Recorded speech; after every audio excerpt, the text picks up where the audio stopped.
starting off today's vlog in a place that isn't my kitchen. This is something I recommend everyone do to improve their quality of life, okay? Get up in the morning, absolutely beautiful morning, you know. I do this anytime I have the chance, you know, whenever it isn't pissing rain in Ireland. Get up in the morning and go for a walk. Have your coffee, drink it black, and then listen to some good podcasts and plan out your day. Think of how your day is gonna go and think of how you want your day to go. So this morning's podcast that I'm listening to, I just listened to Jamie Alderton talk with Phil Graham on marketing yourself in the fitness industry. Didn't exactly learn anything new, but sometimes it's good to just remind yourself of certain things, keep them fresh in the head and reiterate them. One thing that Jamie said that is very good is that, you know, it's great to be busy, but being busy doesn't always mean you're successful. You know, he was talking about a personal trainer. The personal trainer was like, oh, you know, I've got so many clients, I'm so busy and stuff like that, I don't have any time to myself. And, you know, Jamie made a good point. He's like, why don't you half the time you work and double the price you charge? And the person was like, oh, I can't do that. I was like, why? Why can't you do that? So, like, I think that is such a good point, you know. Some people, they just think, yo, I can't do this, I can't do that. And sometimes you just gotta ask yourself, why? Why can't I do that? Look at this guy. Don't waste your time with mindless television. Watch or listen to something that you'll benefit from. Look at that. Alright guys, so that is just kind of like my little message, piece of advice to start off this vlog, start the day. Drink your coffee, go for morning walks. Always be trying to learn something. And you know, use it as your kind of time to meditate.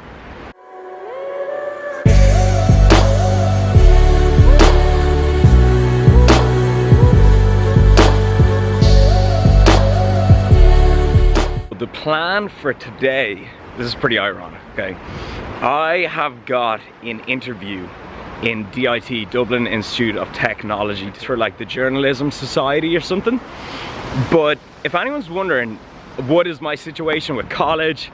I went to college for 3 years, studied business management, and I have yet to do my final year. I only have to sit 2 exams and then I, you know, get my course. So last year I deferred, right? I was like, hey, I'm taking a year out, I'll come back, and I'm 23 years old, by the way. Okay, I'm gonna defer for the year, I'll come back and I'll sit those exams. 1 year on, it doesn't look like I'm gonna bother going back. I have a bit of kind of like an opinion on college. Obviously college is great, go to college, you know. Do you have to go to college? If you want to like become a doctor, you're gonna have to study medicine. If you want to become an accountant, you're obviously gonna have to study accountancy. If you want to become like a specific trade, obviously to get a job in that sector, you're going to need a 3rd level degree. But I study business, okay? And to start your own business, you don't need no fucking degree. I learned more in the last couple of months than I did in 3 years of college. A lot of people ask me, they're like, you know, do you have any regrets in life? And I don't mean to like put, and it's kind of tough to say, but I regret going to college. I wish 3 years ago I just had the mentality that I had now, and that I just started business myself.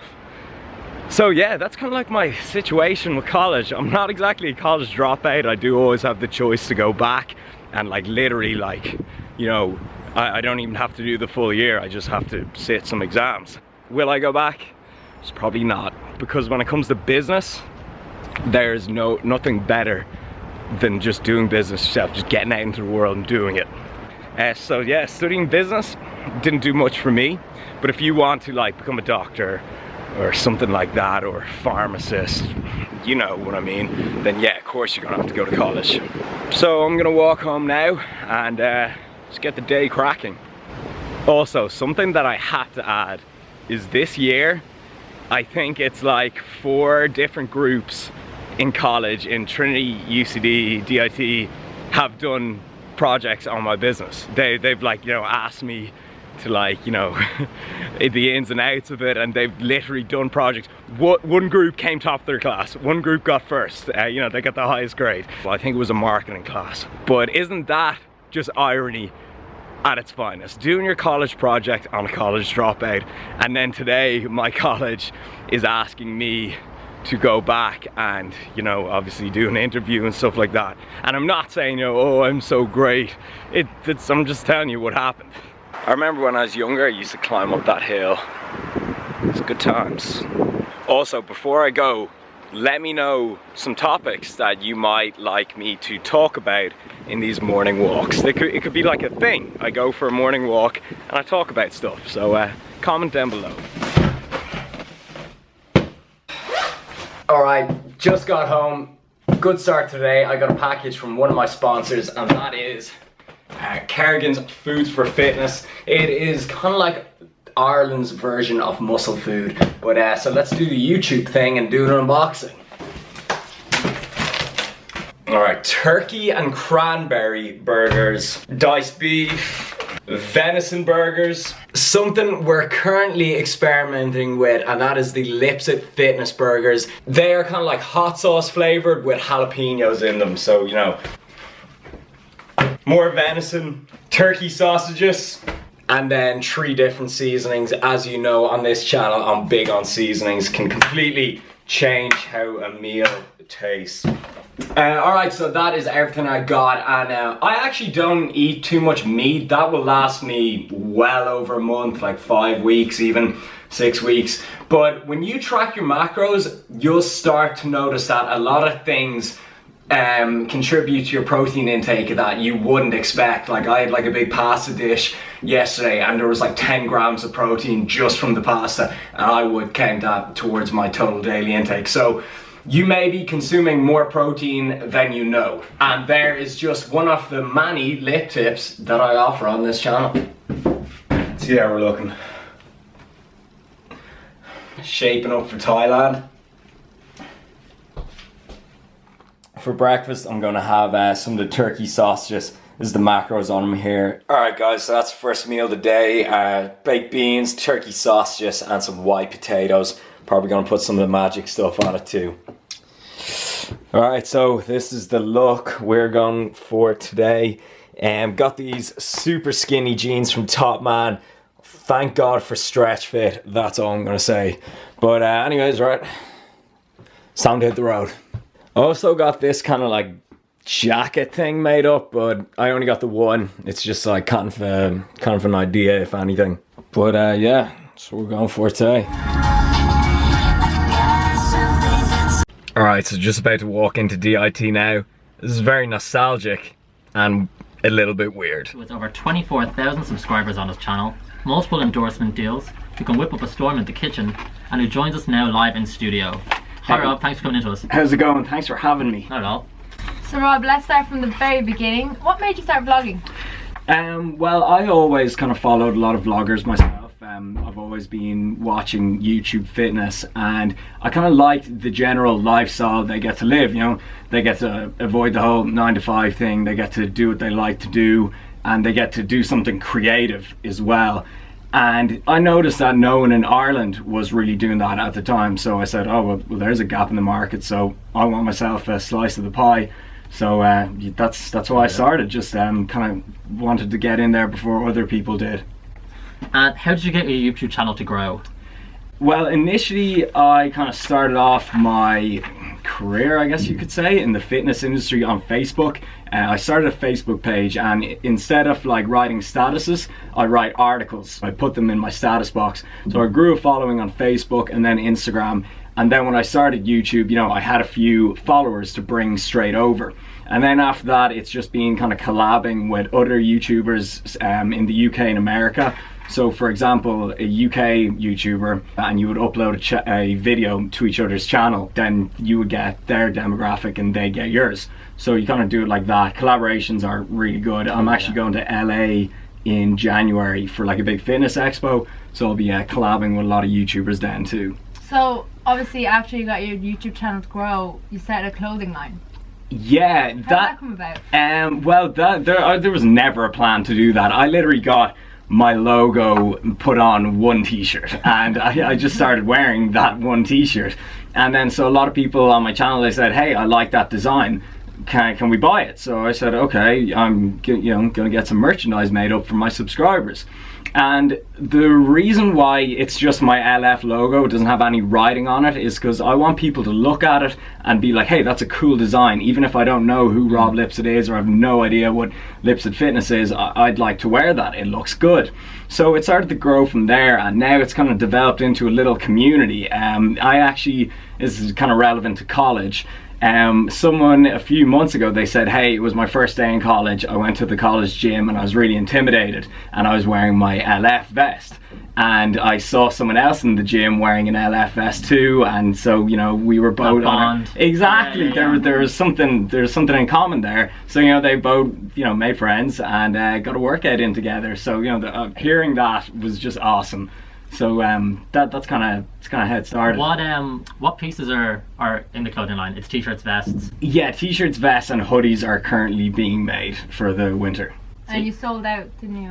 Yeah, absolutely. They're currently out of stock. There's not one item left, so that's great. So yeah, cool. Pretty good. Yeah. How did your friends and family react to you being on YouTube? Kind of, I guess, as a profession, because that's kind of what it's become. Yeah, well, my friends, I went to a boarding school, so we've been living with each other since we were 12 years old. So me and my friends, we're very tight. No matter what any of us do, we will all support that person. Like, a few of my friends have their own businesses and stuff like that, and we all help out. So my friends were very supportive. They were saying, good on you. And even when it was tiny, when it was still growing, they would support me. We've actually got our Christmas dinner, annual lads Christmas dinner coming up this weekend. Nice. And my family, my sisters are kind of youngish, they're like in their early 30s, late 20s.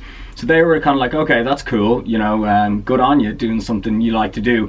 But my parents, they like, being from a different generation, they still don't understand it. They're like, Rob, what do you do? Like, but like I'm independent. I pay my own bills. I buy, my own stuff. So as long as I'm doing that, as long as money's coming in, they don't care. As long as I'm not asking, here, will you throw a bit of cash into my account there? As long as I'm not asking them that, they don't care. But was there like any tough decisions along the way, like did anything happen? Yeah, absolutely. That's business. Probably the one that I can think of off the top of my head would be having to quit my 9 to 6 job. I was working 5 days a week, 9 to 6. Like, I think for 6 weeks I was trying to work up the courage to walk into my boss's office and tell him that I want to go full time with my own business. And I like the saying, you only live once, but you're only young once as well. So sometimes you just got to make those tough decisions. What are your future goals and aspirations, whether it be on YouTube or off, I guess, social media? Yeah, they're always the same since day one, and that is grow my brand. Myself is my brand. Grow my brand as much as possible. I want to reach as many people in the world. I want to connect with as much people as I can in the world, and then take whatever comes with it. Like, I'd love to go into many different kind of, get outside of fitness, go into kind of like travel vlogging, business, food, anything. I don't want to be a one-trick pony. So it all comes down to growing my brand and whatever comes with it. Since you are a fitness person, what advice would you give our listeners for the Christmas period? Yeah, a great question, of course. Well, seeing as people, when they get out of shape, it's really about energy balance. It's about they don't go to the gym as much and they eat more. They put themselves in situations like parties with alcohol, snack food, finger food and everything. So you're going to have these events. So what I would do is, on the days off where you have no events, just try put in a little bit of extra discipline. Like I said, I'm got my lads dinner this weekend. So this week I'll add in some extra cardio, maybe I'll lower my carb intake a little bit. So I'll just, imply a bit of damage control, no big deal. So when this weekend does come, I can relax and ease up a bit. Making that kind of balance in life is extremely important to have a sustainable approach.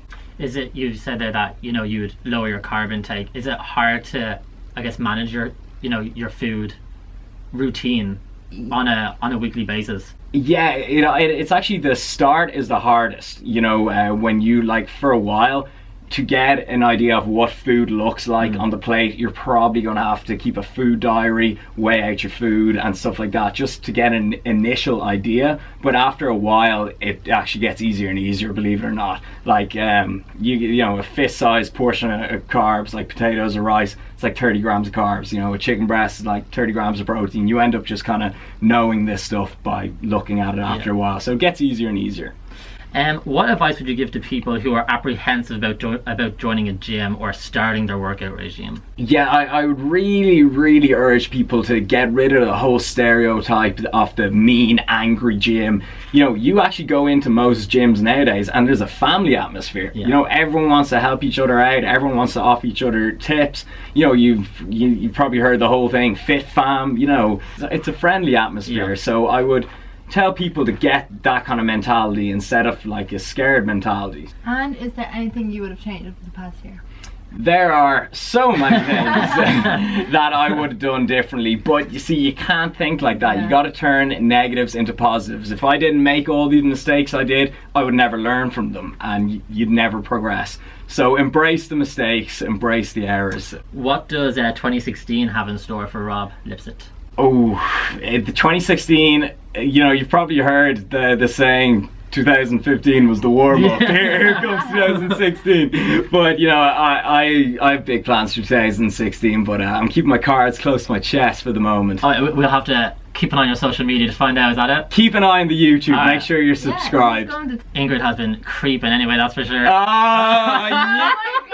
Look at her face. I have not. Her face is going all red. Alright, great. We'll have to leave it there then, I'm afraid. Brilliant. If you're interested in following or finding out more about Rob, check out his YouTube channel at Rob Lipsett and his website at www.lipsettfitness.com. Thanks again for coming to us, Rob. Thanks for having me on. Not at all. Thank you. Thanks.